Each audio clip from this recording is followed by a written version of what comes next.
wanyama, anaweza akatumia kiumbe chochote kile. Bwana Yesu asifiwe. Katenda kazi na kazi ikatimia ya shetani. Kwa hiyo sisi hatuna adui mwanadamu. Adui yetu ni shetani peke yake. Ndiye tunatamani kupambana naye, kushindana naye mpaka ile siku unaingia katika lango la mbinguni. Bwana Yesu asifiwe. Yaani usije ukaweka kwenye akili yako kwamba adui yangu ni fulani. Ondoa kabisa tegemeo hilo. Yaani weka adui yako ni shetani. Kama ambavyo Mungu anaweza akatenda kazi na mwanadamu, ndivyo hata shetani ana uwezo wa kutenda kazi na mwanadamu. Unashangaa mtu anakaa na mtu moyoni. Sikiliza, yule mtu ametenda kazi, lakini adui aliyeko nyuma ndiye pambana naye. Usipambane na huyo anayeonekana kwa macho. Yupo adui ambaye haonekani, ambaye amejificha katika ulimwengu wa roho. Bwana Yesu asifiwe. Haleluya.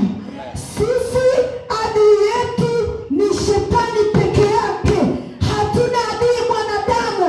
Hata kama kuna mtu amenichukulia mume wangu, simuhesabu kwamba ni adui. Napambana na yule aliyeko nyuma yake, ndiye adui yangu. Bwana Yesu asifiwe. Na watakatifu wa Mungu tukitambua hilo, tutashinda na zaidi ya kushinda. Hatutapambana na mwanadamu, hatutashindana kwa yale tunayoyaona. Maandiko yanasema hivi, vita vyetu si vya damu na nyama.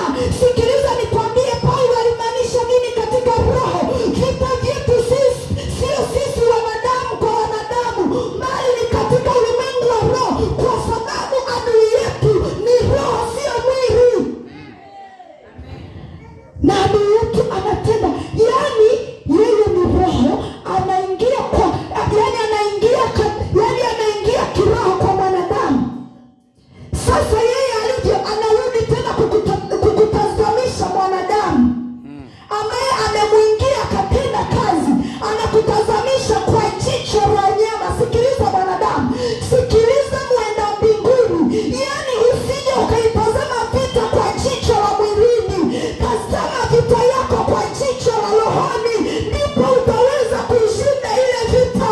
Ninayokwambia yamehakikishwa kabisa. Bwana Yesu asifiwe. Tatizo tumeangalia kushindana katika mwili. Sisi hatushindani katika mwili. Vita vyetu si vya damu na nyama. Vita vyetu ni katika ulimwengu wa roho, na yeye tunayepambana naye ni roho, kwa sababu Mungu wetu ni roho na silaha zetu ni Mungu. Tunayepambana naye pia ni roho, sio mwili, sio mwanadamu. Tunayeshindana naye ni adui ambaye haonekani kwa macho ya nyama, lakini kwa macho ya rohoni. Adui yetu tunamuona kwa jicho lingine la pili, hata jicho hili tulilo nalo. Bwana Yesu asifiwe. Kanisa la Mungu, kanisa la Mungu aliye hai, tunatamani kanisa ambalo linashindana katika ulimwengu wa roho. Hatutamani kanisa linaloshindana kimwili, linalopigana ngumi na mateka za kimwili. Lazima tushindane katika roho. Ndiyo sasa Mungu wetu atazidishwa na tutaita mwana wa Mungu. Bwana Yesu asifiwe. Haleluya. Vita vyetu sio vya damu na nyama. Vita vyetu ni katika ulimwengu wa roho, kwa sababu adui yetu ni roho na amejificha, haonekani. Bwana Yesu asifiwe. Unayemwona huyu ukazania kwamba ni adui yako, sio adui yako huyu.